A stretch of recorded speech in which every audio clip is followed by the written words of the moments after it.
Hi my dear YouTube family members, అందరూ ఎలా ఉన్నారు? నేనైతే బాగున్నానండి. మీరు కూడా బాగుండాలి. అయితే ఎప్పుడు నాన్ వెజ్ వాళ్ళకేనా, మరి వెజ్ వాళ్ళకి దమ్ బిర్యానీలు ఏం ఉండవా అని ఫీల్ అవుతున్నారండి. ఇదిగోండి, ఈరోజు మీకోసం మన ఛానల్లో వెజ్ దమ్ బిర్యానీ రెసిపీ అయితే ప్రిపేర్ చేశానండి. ఇంకా ఈ బిర్యానీ టేస్ట్ చేసిన తరువాత నాన్ వెజ్ వాళ్ళు కూడా వెజ్లోకి రావాల్సిందేనండి, నా మాటగా చెప్తున్నాను. చాలా టేస్టీగా, అసలు దమ్ బిర్యానీని తలదన్నేటట్టుగా ఈ వెజ్ దమ్ బిర్యానీ అండి. ఎలా ప్రిపేర్ చేసుకోవాలి ఏంటి అని తెలుసుకునే ముందుగా welcome back to my channel Vasudha వాక్స్. చాలా ఈజీ ప్రాసెస్ అండి వెజ్ దమ్ బిర్యానీ. ఇదిగోండి, దమ్ బిర్యానీ కోసం ఒక బౌల్లో వాటర్ పెట్టుకున్నానండి. స్టవ్ పైన పెట్టి 4 ఇలాచీలు, 2 దాచిన చెక్కలు, 4 పులువా పువ్వులు వేసుకున్నానండి. బిర్యానీకి వేసుకునే మసాలా అంతా.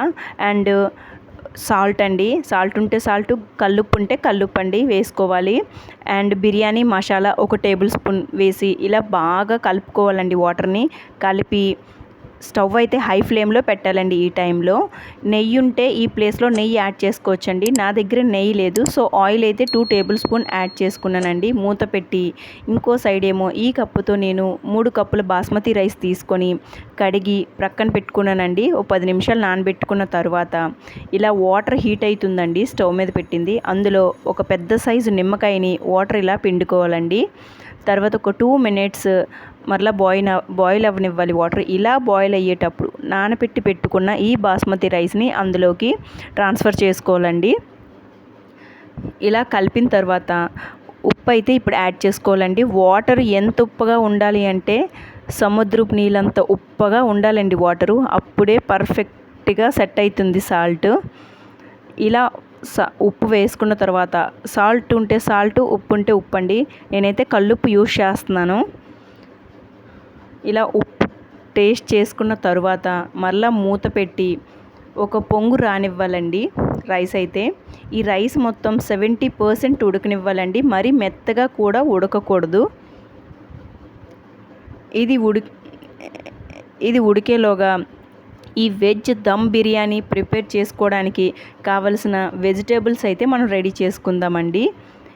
పచ్చిమిర్చి అనేది పూర్తిగా ఆప్షనల్ అండి.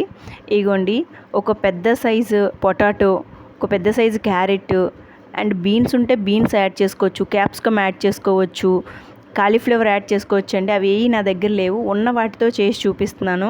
గ్రీన్ పీస్ వేసుకోవచ్చు అండి. నేను బఠానీ యూజ్ చేశాను. అన్నీ ఇలా వాటర్లో వేసి సాల్ట్ వేసి ప్రక్కన పెట్టుకొని రైస్ ఎంతవరకు వచ్చిందో చూద్దామండి. ఇగోండి, ఇలా నొక్కితే రైస్ విరిగిపోవాలండి, అంతే. అది 70% ఉడకడం అంటే. ఇప్పుడు ఈ రైస్ని మనం జార్లోకి ట్రాన్స్ఫర్ చేసుకోవాలండి. అందులో ఉన్న గింజంతా వడపెట్టుకుందాము. ఇలా గింజనంతా రైస్లో నుంచి సపరేట్ చేసేసేయాలండి. ఇలా జార్లో వేసుకొని నేనైతే జిబ్బి గిన్నెలో వేసానండి. తర్వాత మనం వాటర్లో వేసుకున్న కర్రీస్ అన్నీ ఒక 70% ఉడికించాలండి. ఇందులోనే ఉప్పు వేసుకోవాలి మనం ఉడికించేటప్పుడే. ఇంకో సైడ్ ఏమో ఇలా ప్యాన్ పెట్టి అందులో 2 టేబుల్ స్పూన్ ఆయిల్ వేసి ఒక పెద్ద సైజు ఆనియన్ని ఇలా చిక్స్లా కట్ చేసుకొని వేయించుకోవాలండి. బ్రౌన్ కలర్లోకి వచ్చేంత వరకు వేయించుకోవాలి. ఇదిగోండి, ఇలా కంప్లీట్గా గోల్డెన్ కలర్లోకి వచ్చేస్తుంది. అప్పుడు స్టవ్ ఆఫ్ చేసి ప్రక్కన పెట్టుకోవాలండి. ఈలోగా ఈ కూరగాయలని మనం ఒకసారి చెక్ చేద్దామండి, ఎంతవరకు ఉడికింది ఏంటి అనేది. ఆనియన్స్ అయితే బ్రౌన్ కలర్లోకి ఖచ్చితంగా రావాలండి. సగం టేస్ట్ ఆనియన్సే తెచ్చి పెడుతుంది ఈ బిర్యానీకి అయితే. ఇగోండి, ఇప్పుడు మనం ఉడికిస్తున్న కూరగాయలకి వద్దామండి. ఇలా లిడ్ ఓపెన్ చేసుకొని కూరగాయలు ఎంతవరకు ఉడికాయి ఏంటి అని చెక్ చేసుకొని ఇందులో 1 table spoon masala powder, 1 table spoon కారం, 1/2 టేబుల్ స్పూన్ పసుపుని ఇప్పుడు ఈ టైంలో యాడ్ చేసుకోవాలండి. యాడ్ చేసుకొని ఒక్క 1 మినిట్ ఉడికించాలండి. తరువాత లిడ్ ఓపెన్ చేసి ఇలా చెక్ చేసుకోవాలి ఎంతవరకు ఉడికింది. ఇదిగోండి, 70% అంటే ఇలా కుచ్చితే దిగిపోవాలండి గరిట. ఇప్పుడు మనం ఎందులోకైతే బిర్యానీ ప్రిపేర్ చేసుకోవాలనుకుంటున్నామో ఆ ప్యాన్ తీసుకొని అందులోకి ఉడికించి పెట్టుకున్న 70% ఉడికించి పెట్టుకున్న కూరగాయలండి, అది మాత్రం మర్చిపోవద్దు. ఇలా ఇందులోకి ట్రాన్స్ఫర్ చేసుకోవాలండి. లాస్ట్లో వాటర్ కొంచెం ఉండిపోతుంది, అది ఉంచాలి. తరువాత వేయించి పెట్టుకున్న ఆనియన్స్ ఒక 50% ఆనియన్స్ ఇందులో వేసేద్దామండి. తరువాత గరం మసాలా 1 టేబుల్ స్పూన్ వేసానండి. నెక్స్ట్ నా దగ్గర చికెన్ మసాలా ఉంటే అది 1 టేబుల్ స్పూన్ వేసాను. ఇది కంప్లీట్గా ఆప్షనల్ అండి, స్కిప్ చేయొచ్చు. తర్వాత 1 స్పూన్ అల్లం వెల్లుల్లి పేస్ట్, ఒక 2 పెద్ద సైజు నిమ్మకాయలు అండ్ నానబెట్టి పెట్టుకున్న బఠానీలండి వేసి 1 కప్పు పెరుగు అయితే వేసుకున్నానండి. 1 కప్పు అంటే ఒక కంప్లీట్ పెద్ద ప్యాకెట్లో హాఫ్ అండి. ఇలా బాగా మిక్స్ చేసుకున్న తర్వాత ఇందులోకి నెయ్యి అయితే వేసుకోవాలండి. నేనైతే వెన్న వాడాను, వెన్న వేసానండి. ఇలా వేసుకున్న తర్వాత ఉడికించి పెట్టుకున్న ఈ బాస్మతి రైస్ని ఒక లేయర్గా ఫస్ట్ వేసుకోవాలండి. ఇలా ఒక లేయర్ వేసిన తర్వాత అందులో 50% రోస్ట్ అయిన ఆనియన్స్ ఉంచాం కదండి, ఆ మిగతా 50% అందులో వేసేసి ఇంకో లేయర్ రైస్ వేసేసుకోవాలండి. ఇలా నేను చెప్పిన విధంగా ఇలా రైస్ వేసుకున్న తర్వాత నేను దీంట్లో అయితే మీగడని వాడానండి. బట్ నెయ్యి ఉంటే చాలా బాగుంటుంది. నా దగ్గర నెయ్యి లేదు కాబట్టి మీగడ యూస్ చేశాను. మీరైతే నెయ్యి యూస్ చేయండి. అండ్ ఇంకా ఘాటుగా స్పైసీగా కావాలి అంటే పుదీనా ఆకులు కూడా ఇక్కడ వేయొచ్చండి.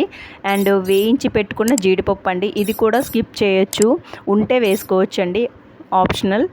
ఇలా 1-2 మినిట్స్ మూత పెట్టిన తర్వాత మనం కూరగాయలు ఉడికించుకున్న వాటరు ఒక 1/2 కప్పు తీసుకుని దానిపైన ఇలా చిలకరించుకొని మూత పెట్టి ఇలా వెయిట్ని పెట్టాలండి. మూత పైన సిమ్లో పెట్టాలండి. ఇప్పుడైతే ఫ్లేము సిమ్లో పెట్టి వాటర్ ఇలా చిలకరిస్తూ ఉంటుంటే లోపల గుంజుకుంటుందండి. అలా తెలియకపోతే ఇలా ఒక గరిటెను గుచ్చి వాటర్ కంటెంట్ ఉందో లేదో తడి మనకు తగులుతుందండి. డ్రైగా ఉంటే ఉడికిపోయినట్లే.